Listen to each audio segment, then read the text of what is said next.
I believe this is TVZ, right? Yes. This is my favorite matchup in StarCraft. Oh, Um, totally. we'll see if Edwin. I'm looking for him to play a little bit better in this game, just because Foxer's got the blue portrait, and while Foxer would give a Grandmaster a run for his money, like we just saw, I think a lot of Edwin's first matchup against Creature came down to nerves. Like, he just made some really questionable choices, was forgetting stuff that a Diamond player doesn't usually forget, unless you're me, um, and just making some really, I don't want to call them, like, bad mistakes, but you could kind of tell he was playing nervous. So, we'll see if just a blue portrait on the other player is going to be enough to give him a little confidence to maybe play a better game. I hope so. Because Uh, we know he's got better than that. yeah, I agree with you totally. TVZ is probably the best matchup to watch. Uh, constant aggression, constant, constant excitement, just all around. Unless it's Turtleneck. Unless it's Turtleneck Kappa. I'm hoping for some Turtleneck this game because it's pretty good. I got places to go, people to see. I don't have time for that. Oh, you don't have anyone to see. I know. All right, so now Foxer's playing with no portrait background, so these games It took could have. place later in the week. It could have just been a bug error. I don't know if he left bleed or not, but rest assured, everyone, he is still Diamond. Yep. Solid Diamond player, mid Diamond, I'd say.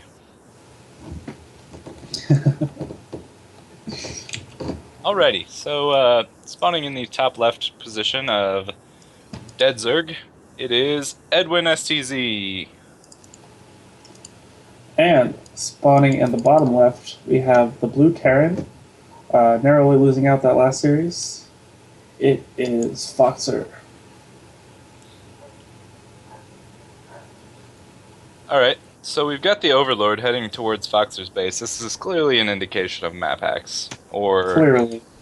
I mean, these were played on the North America server, so we can't definitely say he wasn't map hacking, but we'll just assume everybody was. So it's a complete open information game, like Wait, chess. this is the different. This isn't Imba QQ Edwin STZ. It's just normal Edwin STZ. So it's not. Yeah. I don't think any hacks are at play here. Yeah. Anyways, he is sending a drone scout out, which is, it's not something I do. A lot of players will like to confirm gas or not.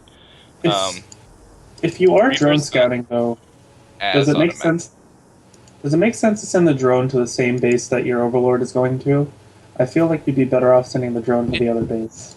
it doesn't it doesn't really matter, because ultimately you don't want to get that overlord in.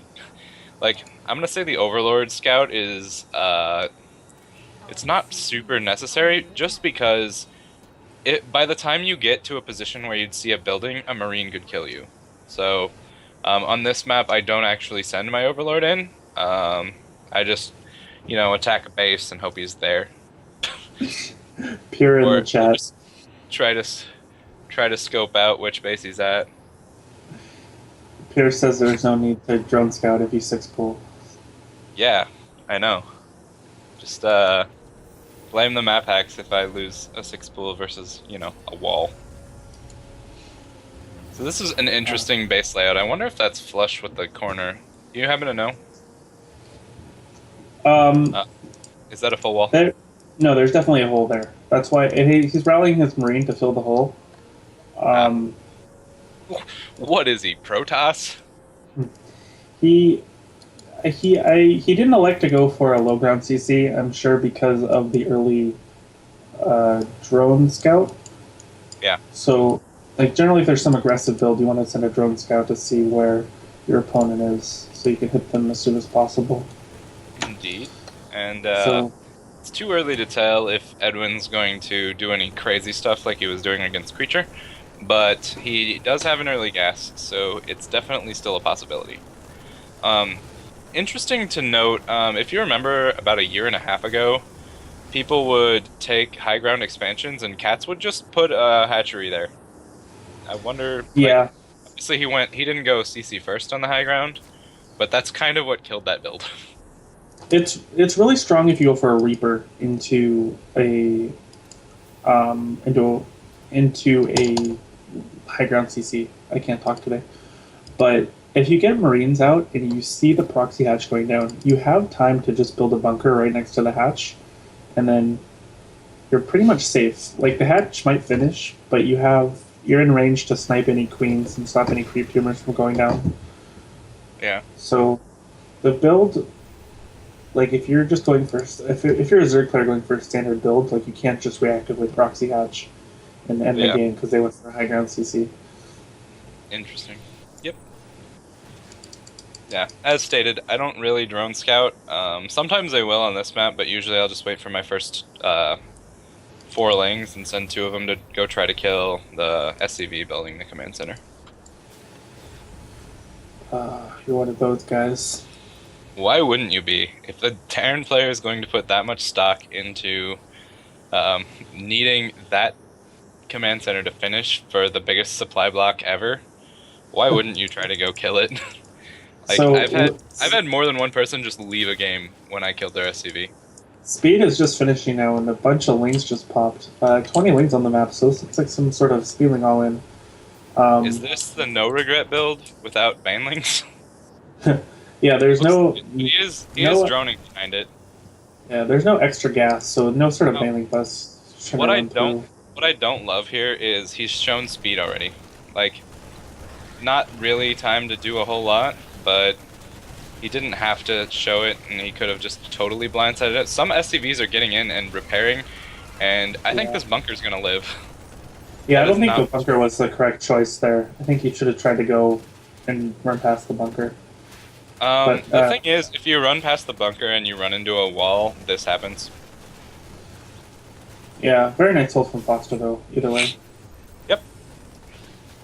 So now we see the Terran and Zerg are... The Zerg should be ahead in supply right now, because that's just how Zerg mechanics work. But Terran's a lot closer than Zerg finds comfortable here. Zerg's just now finishing his 3rd at 8 minutes, which is super late. The worker count is actually even, actually just pulled in favor of Foxer as Edwin made some buildings, and there's 3 CCs behind this. So you gotta give a huge edge to Foxer's economy right now. Yeah. And the queens are taking out these rocks, and it's not that I don't like that, but that's one more way you can lose. Like, it's not like expanding over here to this 4th is better than the one that's tucked into your 3rd. What's the Zerg's motivation for even killing these rocks? Like, to maybe if he tries to do some sort of tank drop or something? That's the only I guess. thing I could think of. See, I don't think tank drops are that good. Like, they only cover, what, 3 mineral patches that I can just move in this gas. And he's got roaches, so, like, aggressive tank positions are not really something to worry about. Like, it's annoying, but it's not going to lose you the game, because Terran puts a lot into getting an army there. And positionally, he's just kind of super open to backstabs. I don't know if you remember, I don't know which tournament this was, but it was Snoot versus Flash. Oh, I am Toronto, yeah. Yeah, Flash lost the game because he did that. And Snoot just said, okay, you can have those 3 mineral patches, I'm going to go kill you.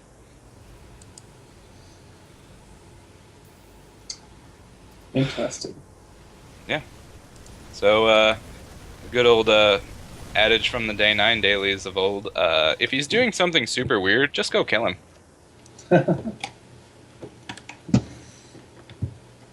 Good old Newbie Tuesdays. Rip in peace.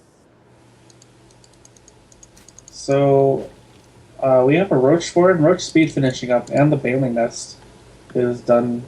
Roach Speed isn't finishing up, Roach Speed is on the way, but the Bailing Nest and Bailing Speed is coming. But there are no upgrades With a Roach Bane this late, wouldn't you want to hit with 1/1 at least? It really depends. It's kind of tough to say.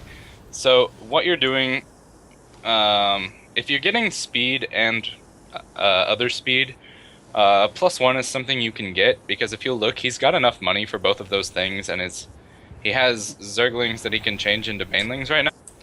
But he's going to be hitting a little bit faster and with a few more Banelings if he skips the upgrades. And he's proving to be a pretty super all-in player that's going to hit right before his upgrades are done.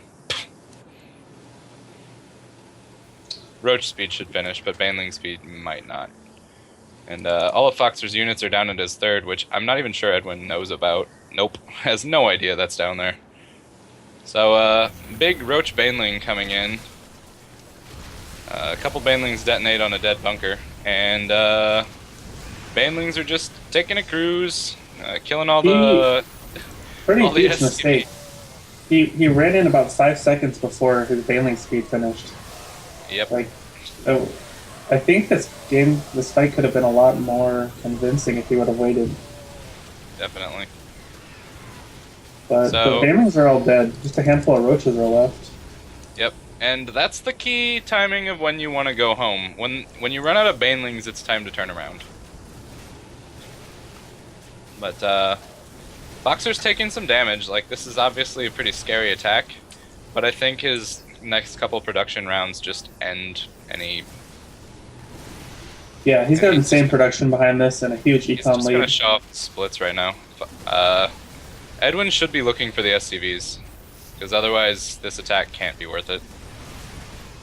Like, he's just going to get all his stuff picked off and rally stuff into a meat grinder. Is there any even hope here, even if he kills all those SCVs? I mean, he's 0-0 against 2-2, almost 2-2. Yep. With the insane production that Foxer has behind all of this, I feel like he's just kind of dead in the water here. Yes. And, like, even killing all the SCVs, there's still 3 CCs of mules, so, like, you really need to kill all the SCVs and then something. Just from playing games like this a lot, it's really frustrating, but Terran usually wins. So now he starts dropping everywhere and showing off... Did he just see the Spire? He did.